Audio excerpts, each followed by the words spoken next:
নবী সাল্লাল্লাহু আলাইহি ওয়াসাল্লাম বলছেন হাদিসের মধ্যে, ইন্না কুলুবাল ইবাদ বাইনা ইসবাআইন মিন আসাবি'ir রহমান ইউকাল্লিবুহু কাইফা ইয়াশা।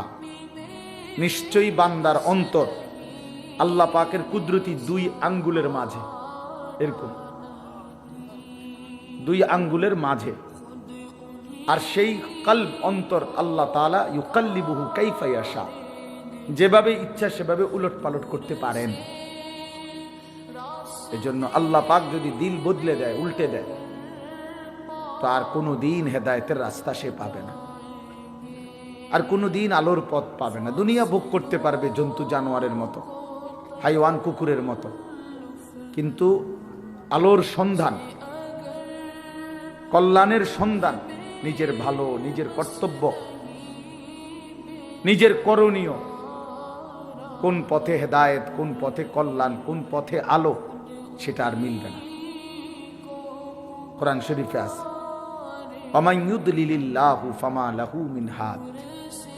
আল্লাহ বলেন, আল্লাহ যাকে পথভ্রষ্ট করে দেন তাকে আর কোথাও কোনো পথ প্রদর্শক নাই, সে আর কোথাও রাহবার মিলবে না।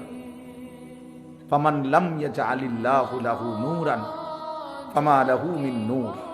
ছেলেরা মনোযোগ দিয়ে শোনো, অল্প সময় কথা বলবো আমি।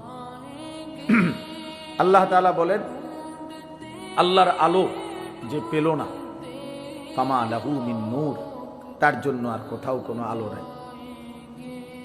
আল্লাহর আলো থেকে বঞ্চিত, তো সব জায়গায় তার জন্য অন্ধকার।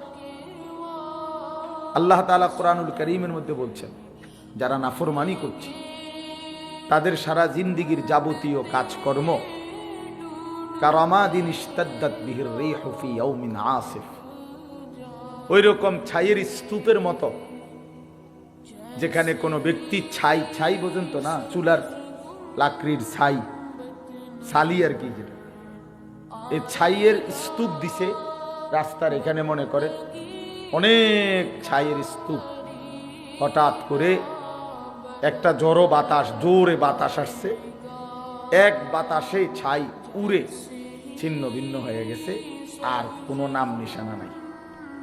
আল্লাহর নবী সাল্লাল্লাহু আলাইহি সাল্লাম বলেন, নাফরমান, বেঈমান, পাপীর যাবতীয় আমল, কর্মকাণ্ড সবকিছু এরকম স্তূপকৃত ছাইয়ের মতো, যেটা একটা বাতাস এসে এক নিমিষে উড়ায় গেছে, আর কিছুই নাই। তার একদিন মৃত্যুর সাথে সাথে দেখবে আর কিচ্ছু।